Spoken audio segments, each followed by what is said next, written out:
Welcome everyone. In this video we'll be talking about the salamanders of North Dakota. They belong to the group Caudata, so that's another group of amphibians. So again, they have thin permeable skin, which they can exchange oxygen and CO2 with the environment through their skin, but it also means that they're prone to dehydration or water loss, and that they're more susceptible to environmental pollution because that can move through their skin. Being amphibians, they also have complex life cycles, and so especially two of the species we'll talk about, they start as eggs, then there's aquatic larvae form that go through metamorphosis to a terrestrial adult form. As always, all the animals were handled with proper permits and using proper safety protocols and released back into the wild. We ask that you respect all wildlife, so respect the flora and fauna of North Dakota and be mindful of your local and state regulations when interacting with them. Again, we still strongly encourage that you spend time in the outdoors in the great state of North Dakota. If you have questions, if you need help identifying anything, if you're a teacher and you want to incorporate North Dakota reptiles and amphibians into your curriculum, please feel free to reach out to North Dakota Game and Fish or myself at one of the two email addresses listed here, or find me on Twitter at herpecomorph. And again, any information that we can get from the great community of North Dakota, the better. So we encourage you to sign up for a Herp Mapper account and get the app put on your phone or iPad or tablet. And when you're out enjoying North Dakota, please make sure you submit your observations to the database to help North Dakota Game and Fish and myself learn more about the distribution and populations of our local species. You can also upload observations to ndherpatlas.org. So let's start with the eastern tiger salamander, Ambystoma tigrinum. So the first two species are going to look very similar. They're about 6 to 8 inches long. They have sort of an elongate body with 4 limbs and a tail. Okay, so caudata refers to the tail, whereas the frogs and toads, Anura, was without tail. Eastern tiger salamanders have a dark background color, basically black, and they have yellowish or olive colored spots or markings. And so we can see this black background coloration here with olive markings or spots on them. Again, we can see the long body with a definitive head, 4 limbs, and a tail. Salamanders overwinter both below ground and in wetlands that don't freeze through. The larvae and adults are both carnivorous, so unlike tadpoles, which will eat decaying vegetation, larval salamanders have these filamentous gills and teeth and will prey on aquatic invertebrates, fish, tadpoles, other larval salamanders. Like all amphibians, they have the ability to produce a toxin or a poison, so they have poison glands. So in the toads, we talked about the parotid glands, but all amphibians have glands that produce a toxin which makes them sort of taste bad, right? In the salamanders, when they start to feel threatened, they'll secrete that toxin and it starts to interact with our skin and gets all sticky. It's sort of like being covered in glue. So again, don't put any amphibians in your mouth and respect all wildlife. Eastern tiger salamanders are restricted mostly to the eastern portion of the state. But again, we're going to see in the next species, they're very similar, and there's a chance there's some hybridization going on. And it's really tough to tell the difference between these species, and so we just need more information to really get a better idea on the distribution. But we would find eastern tiger salamanders mostly in the eastern part of the state. The next species is the western or barred tiger salamander, Ambystoma mabordium. And these are found throughout the state. There used to be several subspecies. So you've got the gray salamander and the barred salamander, but they're sort of all lumped into the western or barred now. They look very similar to the eastern tiger salamander, and it's basically the flip. In this case, they're sort of an olive green background coloration with black markings. So they're mostly green with black patterning, whereas the easterns are mostly black with olive or yellow marking. Again, similar in biology, ecology, and life history. Here we can see this is a male we found in the early spring. The cloaca is quite swollen, so the males will really only be able to tell the males from the female early in the spring when breeding season happens, as the cloaca swells on the males. Here we can see a better picture of two adults. Again, this sort of green background color with black markings as opposed to black background with green or yellow markings. Otherwise they look very similar. Mavortium or westerns are going to be a bit bigger, and they tend to have a sort of a more exaggerated head in many cases. But again, sort of this green background with black markings. Again, the amount of markings can differ, so this is actually what we would typically refer to as an eastern. So yellow or green background. Oh, I'm sorry. I got this mixed up. This, again, is our Mavortium with green background and black coloration.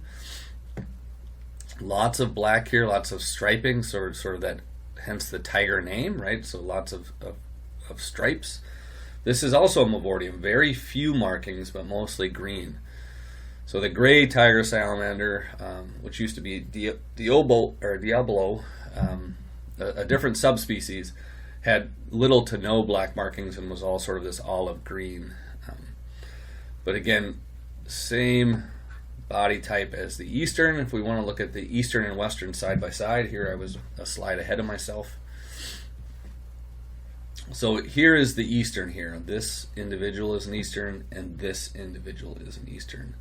The colors don't contrast as well. This is a western here, and this is a western here. Okay, so let's start on the eastern, right? Black background with olive or yellow markings. So again, most of the salamander is black, and we've got the markings that appear in that lighter color, as opposed to the western, which is green with black markings. So if we see on this side, green background with black markings. Okay. This image is a little grainy. It was taken out in the field, but here's a pitfall trap. Here we can see a Great Plains toad here, but here is an eastern tiger salamander. Here is a western tiger salamander, caught in the exact same trap at one location. So they do overlap. In fact, they probably interbreed, right? And lots of variation in both species as far as the markings go, but sort of the way we distinguish between the two is if the background is black and the markings are olive or yellow, it's an eastern. If the background is yellow, or actually olive, and the markings are black, we call it a western. Okay. So again, here is a western, here is an eastern. Both species start as eggs and then develop into larvae with these filamentous gills. Okay. So early larvae look more like tadpoles. So here we can see this is starting to elongate, and then the larvae will typically then start to resemble a salamander just with these external filamentous gills and this big head for ingesting live prey. Typically, eggs will be laid in the spring. They'll emerge as adults, or at least be adults by the end of the summer, and then overwinter in that wetland. But both eastern and western tiger salamanders can have pedomorphic individuals, which means they're gonads, so they're able to reproduce, but they maintain the larval form. So this is a pedomorphic salamander that is probably a couple years old, so it looks like a juvenile. We've got this long tail fin here that goes all the way up to the body, so we can see how the tail is flattened and has a fin. We've got these huge external gills, 5 toes on the back foot. We'll tell you why that's important here in a little bit. So this looks like a larval salamander, but this one is able to reproduce. So in the spring, this is reproducing with other adult salamanders, even though it still has the larval form. So this is a pedomorphic salamander. This will eventually go through metamorphosis completely, but not always, right? And we can see this is quite a large individual, and this isn't the largest larval tiger salamander that we've caught, but some very interesting things about the biology of salamanders that we won't get into in this video.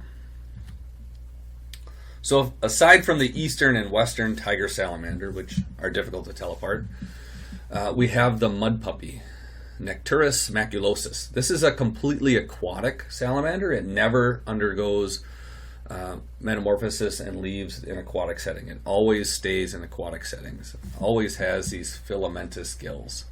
Okay, so it can be confused with the larval tiger salamanders, but obviously since it never undergoes or finishes metamorphosis, it can be confused with an adult western or eastern tiger salamander. They tend to be gray to rusty brown in background coloration. They've got those bright filamentous gills, and they don't really have the patterning that the eastern and the western tiger salamanders do, although they will have some striping a little bit. But there'll be longitudinal stripes. There's only a few documented captures in North Dakota.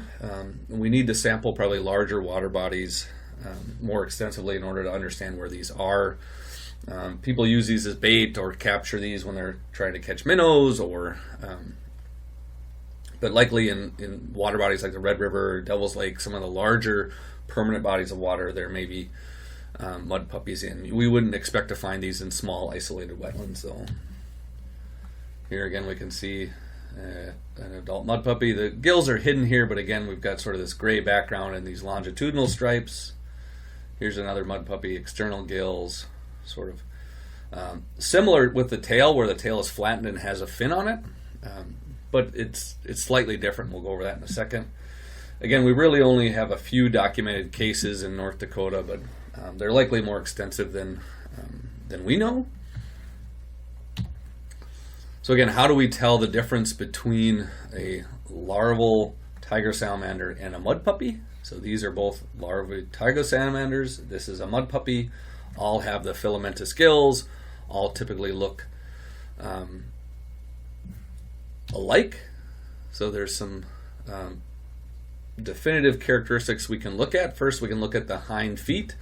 Mud puppies have 4 toes on their hind feet. Again, I pointed out earlier that the larval tiger salamander had 5. So here on the hind foot we see 5 toes. Here we see 4. The other thing to look at is the tail fin. So both of the tails are flattened and have a fin on them on all 3 species. But on the mud puppy, the fin is really limited to the tail. It does not go up the back. On the tiger salamander, you see that fin comes all the way up almost to the forelimbs, almost up to the shoulder blades. So that's really how you tell the difference between a larval tiger salamander and a mud puppy. How many toes does it have on its back feet? And how far does that fin extend on the body? Is it only on the tail, or does the fin come up on the back? 5 tails and the fin comes on the back, that's a larval tiger salamander. 4 toes and only the tail has a fin, that's a mud puppy. Okay, so just the 3 species of salamanders in North Dakota.